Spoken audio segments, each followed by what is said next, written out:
저희 아버지께서 바둑을 참 좋아하셨습니다. 어릴 때 저를 위해서 작은 바둑판 하나를 만들어 주시기도 했는데요. 이 보통 바둑판은 가로 19줄, 세로 19줄의 줄이 있죠. 그것보다 훨씬 작게 만들어서 이렇게 바둑의 기초를 가르쳐 주셨습니다. 그렇게 바둑을 배울 때 참 많이 들었던 이야기 중에 하나가, 현진아, 일단 돌이 어디에 놓아지든 무조건 두 집을 내야 된다. 그래야 산다. 두 집을 만들어라. 돌과 돌을 가깝게 두다 보면 단단하지만 발걸음이 느려지고, 돌과 돌을 멀찍멀찍 넓게 두다 보면 시원시원하게 전진하는 맛은 있지만 끊어지기 쉽고 죽기 쉽다. 그런 이야기를 참 많이 들었던 기억이 납니다. 그리고 기본적으로 돌이 뻗어나가는 방법이 있어요. 두 칸을 띄워놓기, 세 칸을 띄워놓기, 입구 모양으로 대각선 한 칸 벌리기, 날일자 모양으로 대각선으로 두 칸을 전진하기, 눈목자 모양으로 이렇게 또 대각선으로 전진하기, 뭐 이런 것들을 바둑의 정석이라고 하시면서 제게 가르쳐 주셨습니다. 그런데 어릴 때는 그게 들어도 무슨 말인지 몰랐어요. 지금에야 이해가 되는데 그때는 들어도 이게 무슨 말인지 모르겠고, 또 하나 더, 제 마음속에 바둑을 잘하고 싶은 마음이 없었어요. 그래서 어떻게 했어요? 가르쳐 주셔도 대충 듣고, 아, 그런 게 있는가 보다 그렇게 하고, 그리고 실전에 들어갔을 때 아빠가 가르쳐 주고 나서 그럼 이제 한번 해볼까? 그렇게 한번 했을 때 배운 대로 하지 않고 어떻게 해요? 제 느낌대로 이렇게 하는 게 더 나을 것 같은데, 지금은 아빠가 가르쳐 준 대로 하는 게 아니라 내가 하는 대로 하는 게 더 나아 보여. 그렇게 제 방식이 더 옳아 보이고 제가 더 잘하는 것 같았어요. 근데 그렇게 딱 두고 하다 보면 분명히 내가 이길 것 같았는데 결과적으로 다 죽어요. 다 죽어. 두 집을 못 내고 다 죽는 거예요. 그런 제 모습을 보면서 아빠가 한숨을 쉬면서 답답해하죠. 이거 뭐 가르쳐 줘도 이거 뭐 되는 게 없네 이거. 아니 거기서 왜 그렇게 하냐고. 아빠가 가르쳐 줬지 않냐고. 죽을 거라고. 알면서도 그렇게 하는 거예요. 여러분, 정석을 정확하게 아는 건 말이에요. 바둑에서 그건 굉장히 중요한 일이에요. 그 기초가 되어야 응용이 되고, 그 기초가 되어야 살아날 수가 있어요. 내가 다음 돌을 어디에 둬야 될지, 어떻게 해야 내가 살 수 있는지, 상대를 죽일 수 있는지, 그게 정석을 제대로 알아야 보이거든요. 우리의 삶도 그렇지 않을까요? 기본을 제대로 갖추어야 내가 다음 발걸음을 어디로 내딛어야 내가 살 수 있는지, 내가 어디를 가고 있는지 그게 보인단 말이에요. 제가 중학교 3학년이 되었을 때 두꺼운 수학책 한 권을 공부하기 시작했었습니다. 그 책의 이름은 일반 수학의 정석. 책이 그리 크지는 않았어요. 근데 두께는 두꺼웠어요. 고등학교 수학 참고서였습니다. 그 책도 그 이름에 걸맞게 수학이라고 하는 학문을 기초부터 잘 쌓아갈 수 있도록 도와주는 책이었습니다. 여러분, 배움이라는 게 그렇지 않던가요? 배움, 내가 무언가를 배운다. 내가 무언가를 배운다는 것. 그게 눈에 보이지는 않지만 무언가를 하나하나 얻어가는 과정이죠. 저 배움도 어찌 보면 저축하고 똑같은 것 같아요. 저축은 눈에 보이는 통장의 잔고를 쌓아가는 과정인데, 배움은 눈에 보이지 않는 내 지식통에 담아둬야 될 것들을 하나하나 쌓아가는 과정이잖아요. 보이지는 않아요. 그런데 내 생각 속에 지혜가 담겨가는 과정이에요, 배움이. 그리고 이미 나보다 앞서 살아간 사람들이 남겨놓은 지식들을 얻어가는 과정이에요. 그러면 여러분, 신앙생활에도 정석이라는 게 있을 수 있을까요? 신앙생활에도 정석이라는 것이 있을 수 있을 것 같아요. 어떤 한 사람이 예수님을 찾아가 이걸 물었다고 합니다. 마가복음 12장 28절에 서기관, 하나님 말씀을 연구하는 사람들이죠. 서기관 중에 한 사람이 예수님을 찾아가서 뭐라고 물어봐요? 모든 계명 중에 첫째가 무엇입니까? 이런 질문을 해요. 그러니까 이렇게 많은 하나님의 말씀이 있고, 그리고 우리에게 하나님의 말씀이 이렇게 성경책으로 주어져 있는데, 우리가 놓치지 말아야 될 가장 중요한 것이 있다면 당신은 무엇이라고 생각하십니까? 이걸 예수님께 물어봤단 말이에요. 참 고마운 사람이에요. 우리도 이게 궁금할 만한데 이 사람이 대신 물어봐 줬으니 예수님이 그에 대한 대답을 남겨놨단 말이에요. 그럼 이 대답은 굉장히 중요한 대답이에요. 마가복음 12장 29절에서 31절 함께 읽어봅니다. 시작. 예수께서 대답하시되 첫째는 이것이니 이스라엘아 들으라. 주 곧 우리 하나님은 유일한 주시라. 내 마음을 다하고 목숨을 다하고 뜻을 다하고 힘을 다하여 주 너의 하나님을 사랑하라 하신 것이요. 둘째는 이것이니 내 이웃을 내 자신과 같이 사랑하라 하신 것이라. 이보다 더 큰 계명이. 신앙생활의 정석은 이거예요. 하나님을 사랑하는 거래요. 그리고 함께 살아가는 사람을 사랑하는 거래요. 여러분, 이게 신앙생활의 정석이라고 합니다. 예수님이 뭐라고 했냐면 이것보다 더 큰 계명이 있다 없다? 없다. 있다 없다? 없다고 했어요. 그러면 이 두 가지보다 더 앞세워서 해야 할 일이 있어야 돼요, 없어야 돼요? 없어야 돼요. 이 두 가지에 모순되는 일이 생겼다. 그러면 그 일은 포기해야지. 맞나요? 여러분, 우리가 이것을 빼놓고 신앙생활을 하는 경우가 있을 수도 있지 않을까요? 그런데 오래전 제가 교육 전도사 사역을 하던 시절에, 올해가 지금 2025년이죠. 무려 20년 전 일입니다. 교육 전도사 사역을 하던 시절에 유치부, 유년부, 초등부, 중등부, 고등부 부서들이 다 나누어져 있었는데 각 교육 부서가 경쟁을 하던 시절이 있었습니다, 여러분. 각 부서의 실적을 쫙 펼쳐놓는 거예요. 그리고 서로 비교를 하는 거예요. 이번 달 너네 부서는 출석 인원 평균이 몇 명이냐? 전도가 몇 명 되었냐? 그걸 놓고 그 부서에 대한 지원금을 주기도 하고 안 주기도 하고. 그러니까 전도사들끼리 사이가 좋을 수가 없어요. 경쟁자니까. 그랬을 필요가 있을까?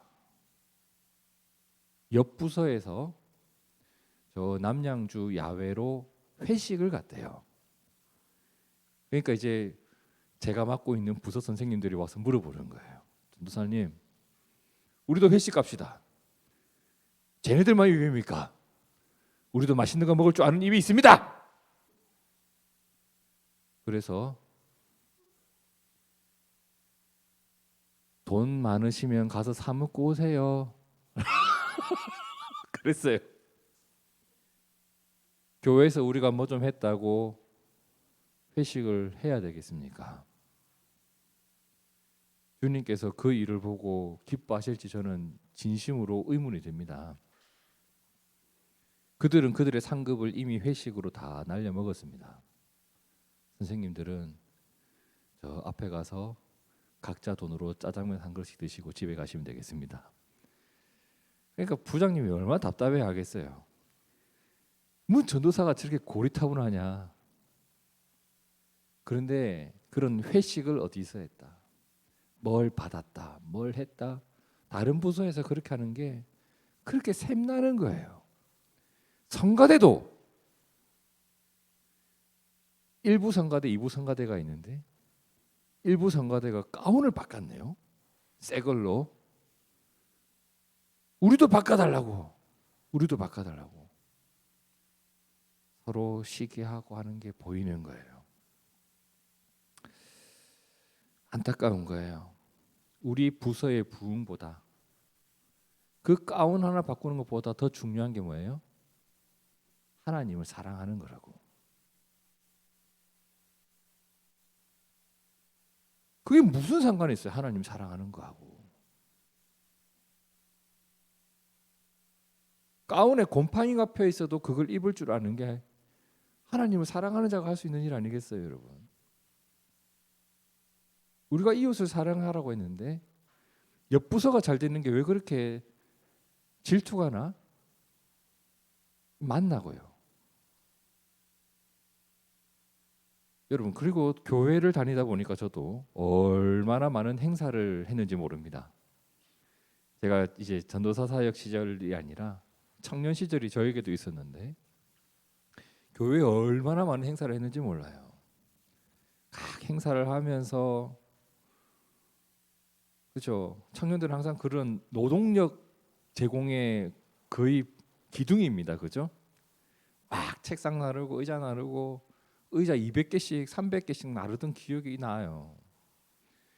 그 많은 행사를 하면서 고민이 드는 거예요.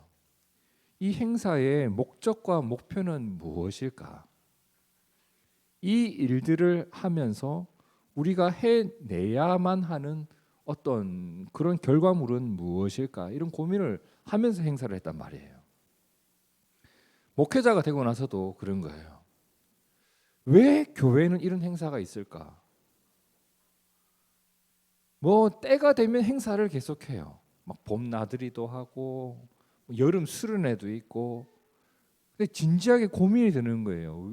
이 행사를 우리는 왜 해야 하고 이 행사의 목적은 무엇이고 도달해야 될 목표는 무엇일까? 분명 그 모든 행사들마다 명분은 있어요. 추수감사주일이니까 뭐 감사 편지를 써보자. 성탄절이니까 뭐 해보자. 명분은 있는데 그 명분이 말이에요. 그 행사가 존재해야 할 당위성과 정당성은 변호해 주는데 다시 말하지만 그 행사를 통해서 우리가 일궈내야 될 무언가가 있단 말이에요.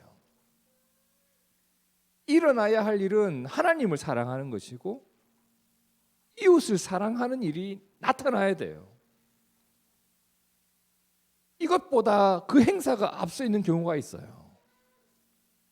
우리가 하나님을 사랑하는 것인지 행사를 사랑하는 것인지 우리가 이웃을 사랑하는 것인지 이웃을 사랑하면 해야 할 일을 사랑하는 것인지 이게 모호할 때가 있어요.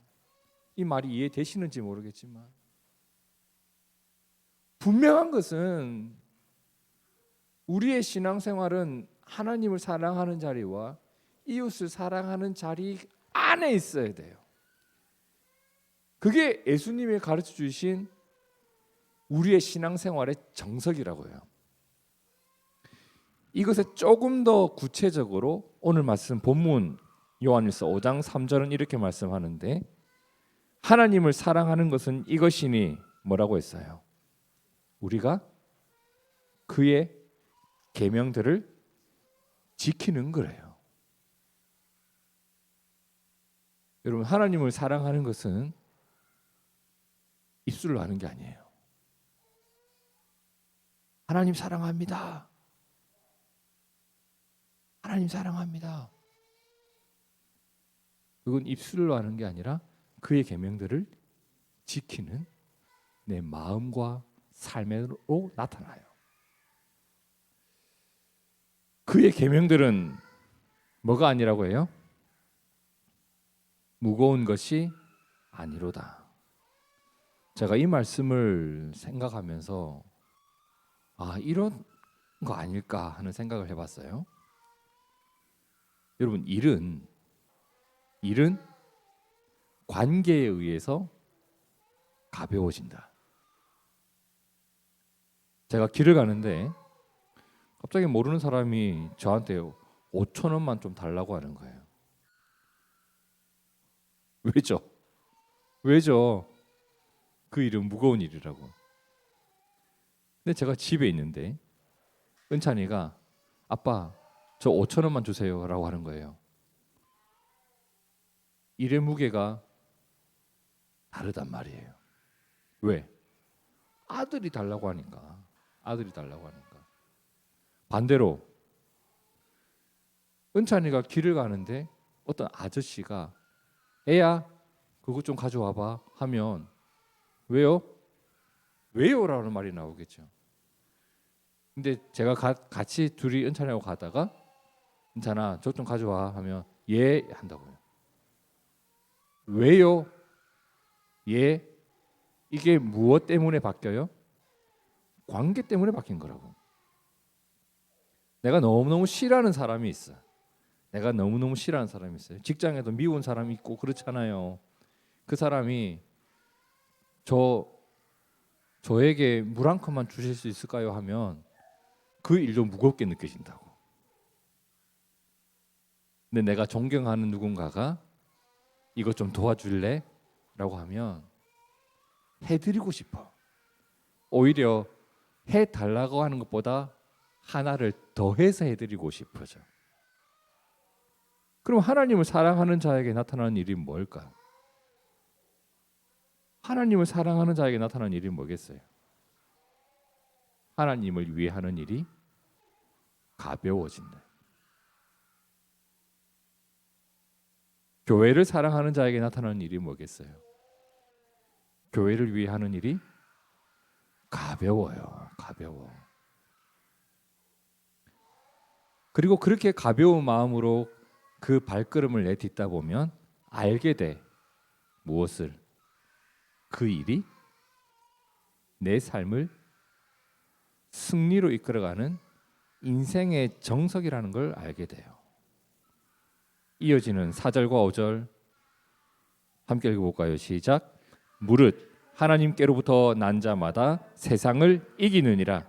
세상을 이기는 승리는 이것이니 우리의 믿음이니라. 예수께서 하나님의 아들이심을 믿는 자가 아니면 세상을 이기는 자가 누구냐? 그렇죠. 우리는 이걸 아는 사람들입니다. 하나님이 주신 말씀들에 그분과의 관계 속에서 가벼움을 누리고 그렇게 따라가는 일들을 하다 보니 이 일이 나에게 무거운 짐이 아니라 내 인생을 승리케 하시는 하나님의 은혜구나라는 것을 아는 자들이에요. 2025년 한 해가 시작되었는데 이런 생각을 해보게 되었습니다. 우리가 365일을 살아가는 것을 이렇게 한번 생각해 보자고. 365번의 발걸음을 내딛는 과정이라고 한번 생각을 해보자고요. 하루에 한 걸음을 내디딜 거예요. 그러면 한 걸음을 가다 보면 그 걸음들이 모아져서 내가 어딘가에 도착하는 곳이 있을 거잖아요. 내가 어딘가에 도착해 있다는 것은 그 365번의 발걸음이 있었기 때문이에요. 그럼 나는 어디를 향해 가고 있는가? 또는 어디에 가고 싶은가? 고린도전서 9장 24절에 이런 말씀이 있어요. 운동장에서 다름질하는 자들이 다 달릴지라도 오직 상을 받는 사람은 한 사람인 줄을 너희가 알지 못하느냐? 너희도 상을 받도록 이와 같이 다름질하라.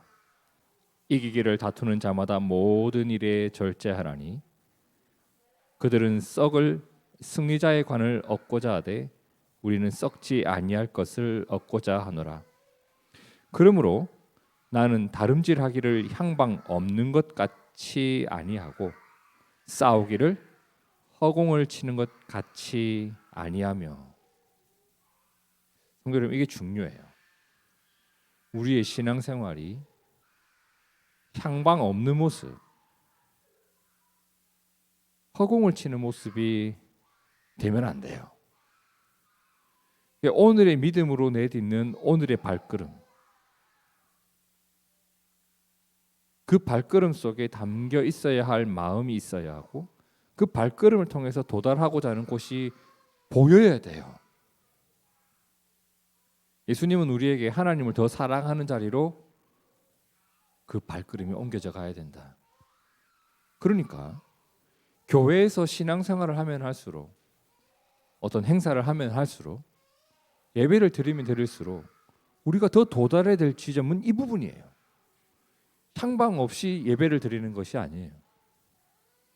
예배를 드리면서 내가 하나님을 사랑하는 자리로 한 걸음 더 나아가고자 하는 방향성이 있어야 돼요. 내가 성경을 매일매일 보는데 그 성경을 보는 것 자체가 내 만족이 아니에요. 이것을 통해서 내가 도달해야 될 하나님을 사랑하는 자리로 가고 있다라고 하는 그 방향과 목적이 분명해야 합니다. 오늘 말씀은 더불어 이렇게 말씀하죠. 하나님을 사랑하는 것은 이것이니 우리가 그의 계명들을 지키는 것이다. 2025년 우리의 믿음의 발걸음이 가야 할 곳으로 걸어가고, 그리고 주님 보시기에 더 아름다운 발걸음 되기를 진심으로 축복합니다. 잠언 10장 9절에도 바른 길로 행하는 자는 걸음이 평안하려니와 굽은 길로 행하는 자는 드러나리라. 우리가 평안하고 그리고 주님 보시기에 아름다운 믿음의 정석이 있는 귀한 인생 되시기를 축복합니다. 함께 기도하겠습니다.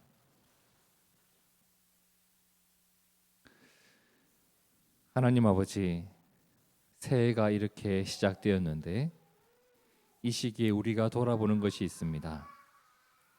우리의 믿음의 방향은 어디인지, 우리의 믿음의 목적지는 어디인지, 매일매일 내딛는 믿음의 발걸음들이 모여서 내가 주님을 더 닮아가고 주님을 사랑하고 이웃을 사랑하는 그 일에 더욱더 가까워져가는 우리가 되기를 원합니다. 내가 성경을 읽는 일이, 내가 예배를 드리는 일들이 하루하루 쌓여가면서 그렇게 하나님 원하시는 모습을 이루어가는 우리가 되기를 원합니다. 성령께서 우리를 도와주시고 이끌어 주옵소서. 살아계신 예수님 이름으로 기도하옵나이다. 아멘.